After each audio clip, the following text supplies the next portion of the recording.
And of course, that's not the exchange rates. USD or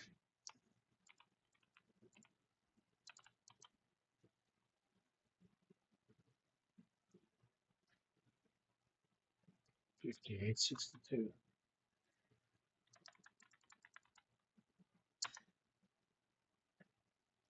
Again, since New Zealand rates are still lower than US rates, US dollar is going to be at a forward discount, and New Zealand dollar is going to be a forward premium.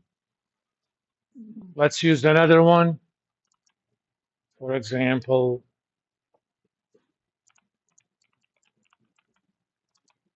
6-month rates for,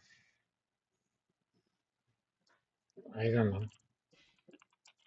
South African.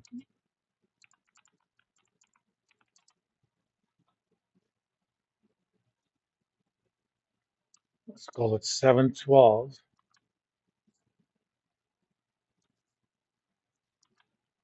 And let's also get USD ZAR,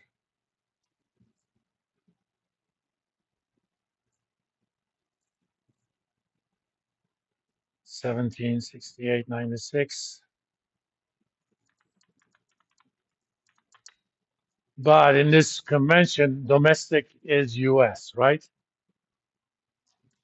So I'm going to have my domestic rate as 4.01, and my foreign rate is going to be 712.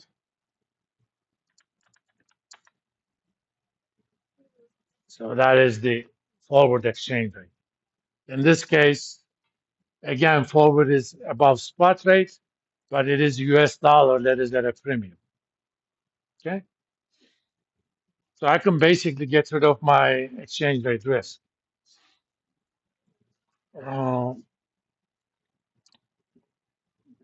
we're going to talk about futures anyway. You typically do this with the futures contracts because they're a lot more liquid. You don't have to worry about counterparty risk.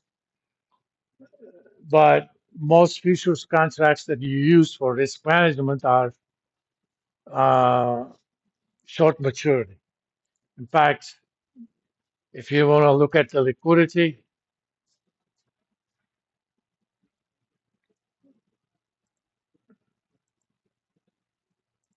okay, let's do CME Euro contract.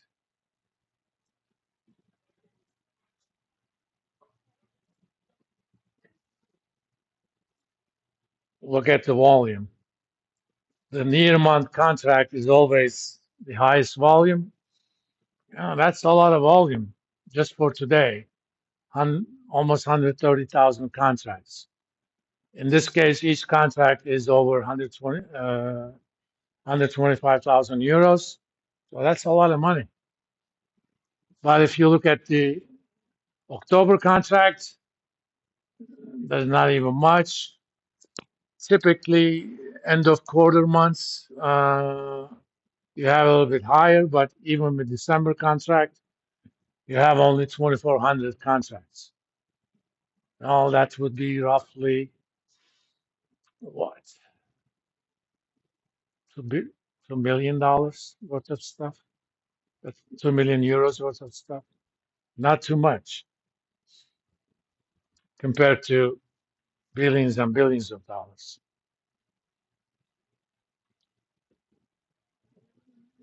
One danger of using longer term exposures, using short term contracts, especially futures contracts.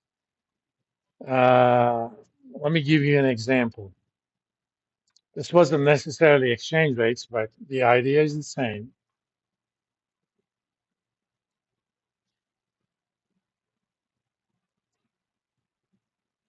Back in,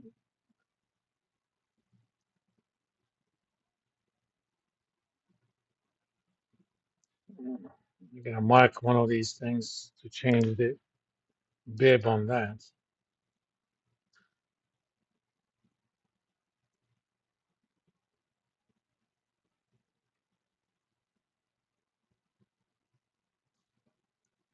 due to OPEC embargo uh, to U.S. Let me give you this backstory behind it. The first embargo started in 1973. There was a little war uh, between Israel, Syria, and Egypt back in 1973. It's known as the Yom Kippur War because Egypt and Syria attacked Israel on the day of the Yom Kippur, which is a holiday of atonement for uh, Judaism. They were about to be annihilated. U.S. came in and helped out. That's how they got out of it. And as a response, OPEC, especially the leading Arab nations, decided they're going to do an oil embargo to U.S. So they weren't going to sell any crude oil to U.S. I mean, it's from their viewpoint, it sounded nice for their people, but just like these days, we're not sure, but we have high tariffs to China, right? Do you know how Chinese firms are getting around that? They sell stuff to Vietnam, Cambodia, what have you, and those guys sell it to US. Yes. Yeah, but they use rates on countries like China or Canada or Mexico or even Brazil for political purposes. For example, we have a 50% tariff rate on Brazil. You know why? For example, Argentina has only 10%, and we have trade deficits to both countries. Uh, there was a Brazilian version of Trump uh, as a president until about, I think, 4 years ago. And what was his name? Bolsonaro, I think. And after he was no longer president, he was actually found guilty of corruption and other stuff. And Trump actually told Brazilians, "Oh, Supreme Court of Brazil should stop this. If you don't, I'm going to charge you tariffs." Whether or not you agree with his political argument, it is a very blunt instrument to use. So, what do you think Brazilian companies do? They probably ship it through other countries like, Uruguay, maybe some Argentina, Peru, and it's a mess. And to get around that embargo, a lot of uh, U.S. oil imports had to have kind of an intermediary. There was a German firm. It's called, this is a mouthful, Deutsche Metallgesellschaft. It basically means uh, German Metal Society. Gesellschaft uh, means society in German, and they made long-term oil sales contracts with many U.S. customers at a fixed price.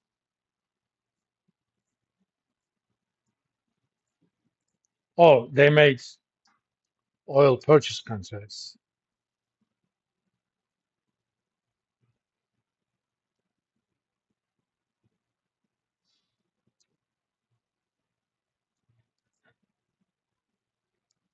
from many OPEC countries, part of embargo,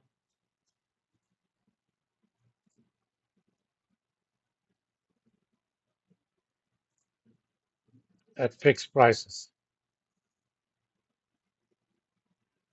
And at the height of the second OPEC crisis in 1978, especially after the Iranian Revolution, oil prices hit $40, $50 a barrel.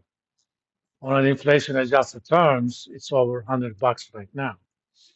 In 1972, 1 barrel of oil was about $3, and it went up to $10 as part of the first crisis. Then it went up even more. That, among other reasons, that's one of the reasons 1970s was a high inflation in the U.S. plus low economic growth. The economy was a lot more oil dependent those days compared to now. And they basically went to Libya, let's say, okay, every year you're going to sell me this many millions of barrels, and I'm going to pay you $40 a barrel. You know, someone like Gaddafi had no problem. Sure, why not? You know, I don't have to worry about selling my oil.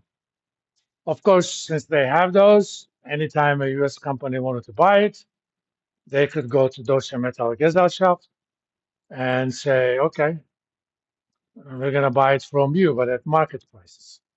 So think about the price risk of Gesellschaft. They agreed to pay high prices, okay? But if in the future market prices go down, they'll be able to sell them at a lower value. That means they need to do something about it. So they,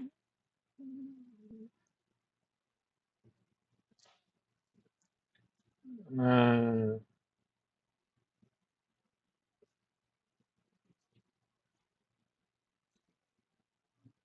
me see.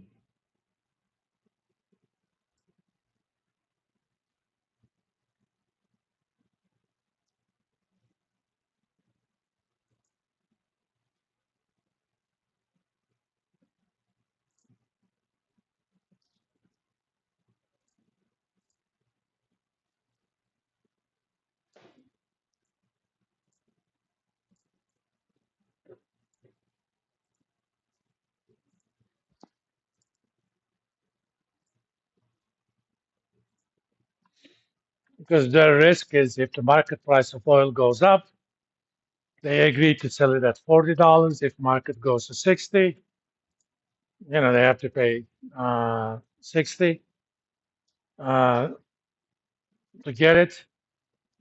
Oh, it's the other way around. Long-term oil sales contracts to many U.S. entities. Okay.